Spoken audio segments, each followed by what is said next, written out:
Six Nations Team of the Week for round number 5, folks. We should probably just move on to Team of the Tournament, but I don't want to gloss over what was 3 games on the Saturday, Super Saturday. Let's highlight some of the key performers of this final round, which got the teams their results.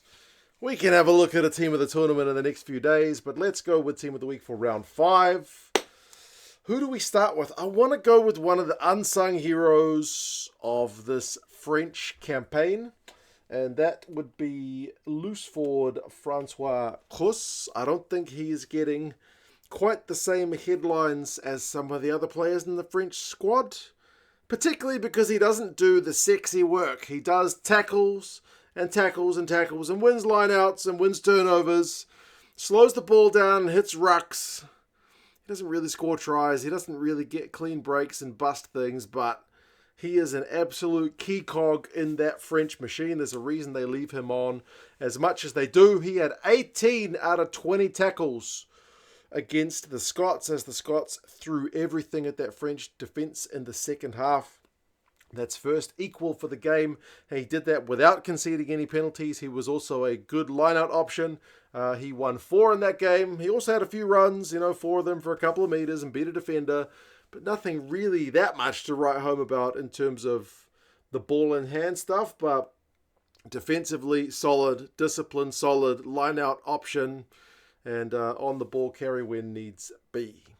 It's hard to exclude this guy in the front row from Ireland, Dan Sheehan. If you get a hat-trick, you're not quite guaranteed, but you're very likely to get man of the match, and you're probably going to get in most people's Team of the Week. Even if a couple of them are maul tries, it's a team effort, but you get the plaudits for it. So that's kind of what Dan Sheehan gets there. He'll be the first to admit that it's a team thing. But he's still got to chuck the ball in. Someone's still got to win at line-out time. Line-out was excellent for Ireland. It's been highlighted as a kind of, potential area of weakness for Ireland for a while. Some teams don't contest against them, but either way, it was 100% against the Italians this week. Led to 3 tries for Dan Sheehan, 2 from the maul, and then 1 from that Mack Hansen bat back where Sheehan's lurking out there in the wide channels, which is where he likes to be. Also, defensively, 13 from 15 tackles. That's also a hell of a shift.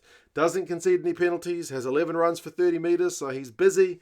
He busts a couple of tackles, gets a clean break. He is definitely going on the plane to Australia very soon. I don't think I need to say I would imagine, because I'm pretty sure, barring injury, that is just going to happen. So, hat-trick man, Dan Sheehan. Another Lucy. God, we're starting with all forwards this week. What kind of rugby show is this? Where's all the backs? Ben Curry, man of the match. I've been singing the praises of the English loose forwards for quite a while, and I think rightly so. They proved to be a big old match, more than a match, for the Welsh in the game at the weekend. Ben Curry was one of the cogs. He's, again, the guy who gets the credit in terms of the Man of the Match award, but they were all really good, the English loosies. Ben Curry, nice to see him get a bit of the spotlight, though. He's kind of been living in the shadow of his brother for some time, but 6 runs, 33 meters, beats a couple of defenders, really kind of solid numbers for a Lucy. 11 from 14 tackles, including 2 dominant tackles, wins a couple of turnovers, also doesn't concede any penalties, which is not always easy for a guy in that kind of tackle jackal role. Couple of passes. Yeah, really, really pleasing. Did not look out of place given a start, I think for the second time in this Six Nations campaign for England, right? Another Englishman, I'm going to put him in the second row, and that is Maro Itoje. Now, Maro Itoje often gets a bit of stick when I read online comments about him. The number one is he's just a penalty magnet, and he's overrated. Admittedly, he did concede a few penalties in this game. He conceded 3, which is more than he should be conceding. But overall, that's more than he normally does. I think he conceded 5 up until this point in the Six Nations, so his penalty count took a rise in this game. It's been largely pretty good. His penalty counts used to be worse a few years ago. I feel like this game's an exception. I'm digging myself into a hole here, aren't I? But 3 penalties conceded is the kind of one negative on his performance. But 7 from 8 tackles, really good completion rate. Top line-out man with 4 passes, 18 meters, 5 carries, gets himself a try, beats a defender, and like kind of playing in a slightly unfamiliar tight headlock role because Chisholm had to go off and Cunning himself back down beside him. So slightly unfamiliar, but England's pack didn't seem, affected by it. He seemed to just kind of keep on trucking along. So Maro Itoje, barring the penalties, was ever present for England, always there or thereabouts. Goodness me, it's all forwards. Let's get to a back. This guy, Louis Bielle-Biarrey, record try scorer performance man. He gets a try, even in a game where he wasn't as involved as he has been in some of the other games. He was still very involved. He gets that try when the French pounce on some turnover ball. He gets the ball from Ntamack, so he runs the great support line, and once he's got the gas, no one's going to catch him. So 8th try in the Six Nations from him. He has a hand in the second Moefana try as he's tracking across the pitch, draws the guys in, shifts the ball wide to Fickou. Fickou to Moefana for his second, 81 metres, 6 runs, beats a couple of defenders, has a clean break, only 1 from 2 tackles this week. He was a lot higher the week before, but he's got an offload in there. He's got 1 kick, which is less than usual because we didn't really see that much of his kind of grubber and chase game, but he's not a one-trick pony. He's not just about the grubber and chase. He can set up other guys. Does concede a couple of penalties, to be honest. 2. So almost as many as Maro Itoje for a winger, which is highly unusual, but yes, still very key man, not only in this game, but in the Six Nations campaign overall for the French. Another lock, I'm going to go with Tadhg Beirne. Also kind of high involvements for him, which is kind of par for the course. He doesn't really have quiet games in terms of he's always one of the Irish top tacklers. Again, kind of like Cros for France. Even if he's not doing flashy stuff, like he's not been winning as many turnovers in recent times, he's still there in the engine of the Irish pack. Like this week was 11 from 11 tackles, including 1 dominant tackle. So not getting the turnovers, but making 100% of his defensive efforts. 8 line-out wins, including at least one of them for one of the maul tries. So their key man at line-out time. 13 passes as well for a lock is huge involvements. But again, it's not as maybe highlight-worthy as some of the other actions. 7 runs, 5 metres. That's a little bit less flashy. Does give away the 1 penalty. Does have the 1 turnover conceded, so not flawless, but just really kind of hard-working, grafting Tadhg Beirne stuff. I'm really going with the forwards. This wasn't planned. I tend to line up the names not necessarily in the order I picked them, but kind of in the ease of how it is to pick them. But Ben Earl, another Lucy from England, could have been in the race for man of the match as well as Ben Curry because he's a very similar guy in terms of the performance level. He had 14 runs, which is more than Ben Curry. He was more on the ball, 47 metres, beats a defender. He's been doing that. I think he had 100 metres in the week before. So Ben Earl, in any kind of space, has just been chewing through the metres. 6 passes as well. So very much involved in England's go-forward play. And likewise, 13 from 13 tackles. Likewise, a couple of turnovers. Likewise, not conceding penalties. He's having a hell of a Six Nations. So, yep, Ben Earl, part of a very, very dangerous English loose forward combination. Get one of the midfielders on here. Gael Fickou on his return to the French squad, having missed the start of the tournament with injury. Sets up 2 tries, both of them to Moefana. Had kind of a bit of a jinking, jiving run to evade Scottish defenders for the first one to set up Moefana, who still had work to do, but the initial work was done by Fickou, and then the quick hands to get it out to Moefana for the second. So 2 assists for Fickou in this game. He only carries twice, but from those 2 carries he gets 12 metres, gets a clean break and beats 2 defenders, which is a heck of a return. You kind of wish he'd carried it a bit more, given those numbers.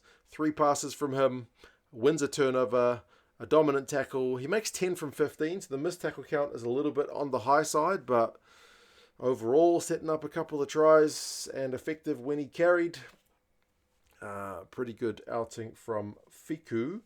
Another one of the outside backs, I'm going to go with Mack Hansen on his return to the Irish setup. He was certainly, you feel like, the most dangerous Irish guy in terms of like just X factor breaking tackles and stuff. Like he busted 5, which was more than any of the Irish players. Like, which is unusual as well. Like a lot of the next best Irish guy had 3.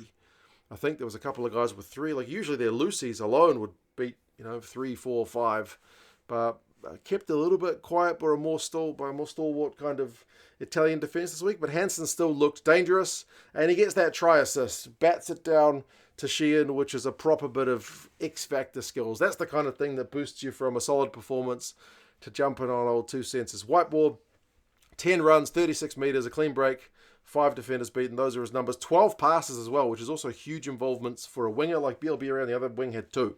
So he's really getting involved. 4 from 7 tackles. He would like that to be a bit higher. He did fluff I don't know if it's his fault, but the bounce of the ball for the Varney try was him tracking back. You can blame him for that one or not, but the bounce of the rugby ball can make a lot of people look stupid. So I think that was just kind of unfortunate. But yeah, Hansen I thought was pretty good value. Got to get one of the props on the board. I'm going to go with Will Stuart from England. I think it's 2 weeks in a row I've put Will Stuart on the board. He gets himself a try. He likes a wee kind of half step of his own, the big prop. Pleasing to see him get on the board. 6 runs, 4 metres and a try.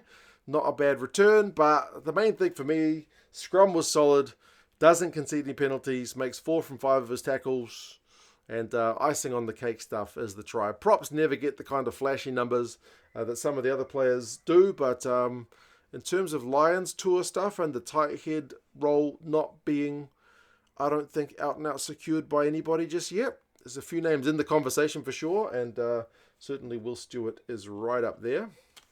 Needs to get some more backs. Alex Mitchell, another Englishman, played pretty well. Also, like a real kind of high involvement game. He gets a try from turnover ball where they kind of hack it through. They got some footballing skills, the English guys. That's a nice one. Sets up a couple of his forwards, cutting himself for 1, and then Stuart for the other. Both passes from Alex Mitchell. 58 passes of them in total, plus 14 kicks, so a heck of a lot of distribution from him. And it was the tempo that was nice to see. Really high tempo play from England.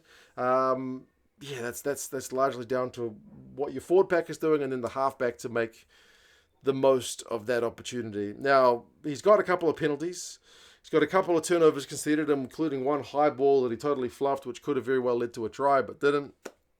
3 from 6 tackles is not perfect, so there's some negatives, but overall, I think you'd be largely pretty happy if you're an English fan with how he went.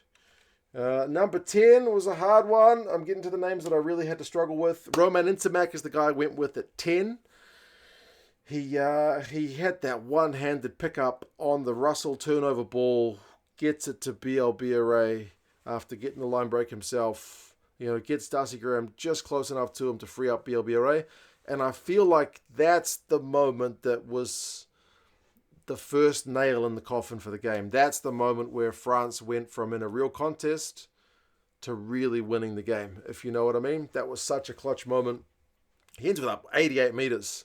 A clean break, beats defenders, 5 runs, so his ball carrying numbers are good because he had a couple of times where he got into some proper open space in this one. Plus he makes 11 from 11 tackles, including a dominant one, so defensively solid.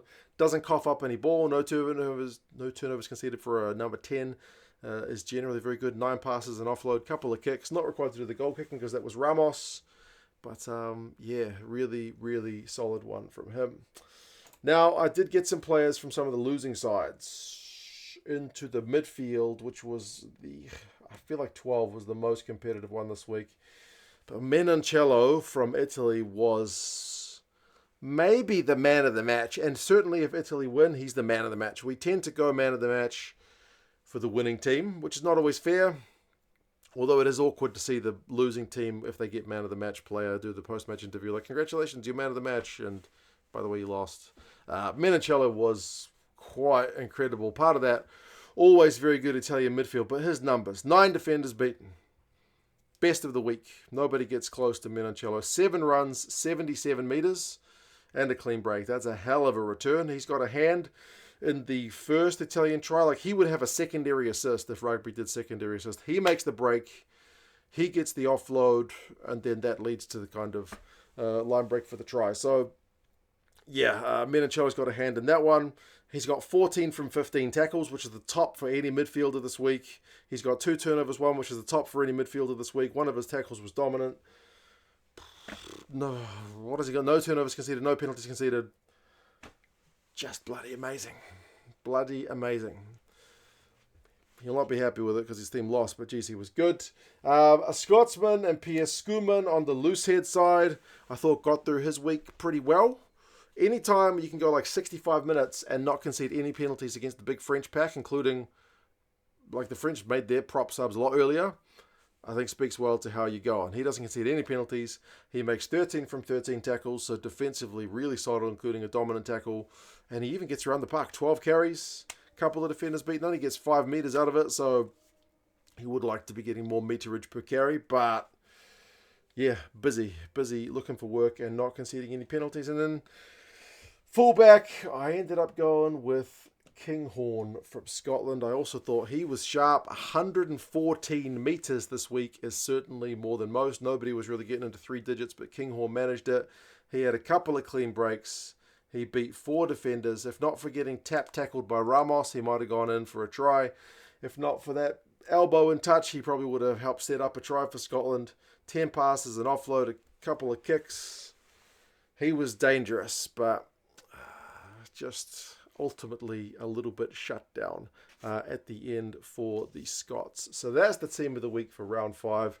Let's do some honourable mentions because they got a lot. Lucchese for Italy had a heap of tackles up front. Xander Fagerson is another guy in that Lions conversation, was also super busy around the park, as was his brother for Scotland. Genji with the header showed a bit of footballing skills and was just generally good around the park too. Conan was making a heap of tackles for the Irish in that back row. Pollock came on and got a couple of tries on his debut. That's worthy of a mention. Flamont was getting through a heck of a lot of work in the second row for the French. Cunningham South, unfamiliar position from him, having to pack down in the second row. Bagged a couple of tries, also did really well. Gregor Brown also called upon. Starting second row this week for Scotland, was very effective around the park. Luku in terms of the backs at number 9. Another good week for him in the absence of Antoine Dupont. Russell, I mean, barring that drop ball, but was honestly like pulling the strings largely pretty well. And Finn Smith too. Both those guys, very dangerous. 10 was a really hard one to pick this week. Moefana is maybe the biggest snub of the week. I feel bad not to pick him, but honestly, Menoncello was also just incredible. Dingwall and Freeman also good in that English midfield. Roebuck was good, given a chance. Keenan was good at the full-back position for Ireland. He was sharp. Blair Murray for Wales. Haven't got any Welshmen on the board, but Blair Murray deserved a try out of all those efforts he had. Thomas Ramos, Darcy Graham, also good performers, but we could be here forever just talking about other good performers. These are the guys I've gone for. You guys let us know your thoughts. We'll do a team of the tournament at some point once I've had a little bit more time to study some numbers, a bit more carefully review some of the footage and whatnot. But you guys let us know your thoughts. Subscribe to the channel, please. Take care. Talk to you guys again soon. See you later.